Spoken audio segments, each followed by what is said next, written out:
Velkommen til Fordomme eller Forståelse. Klik på start. Søger online eksperter. Som det kan ses, er der 4 forskellige eksperter, der er online.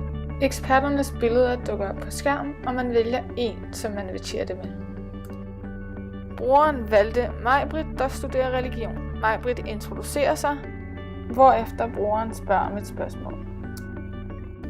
Spørgsmålet var i det her tilfælde et vidensspørgsmål, som alle eksperter burde være i stand til at svare på.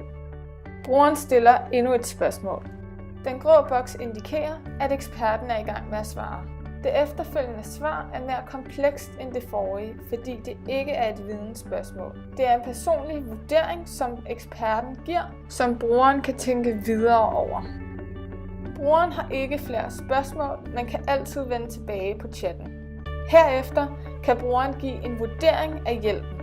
Tak fordi I så med.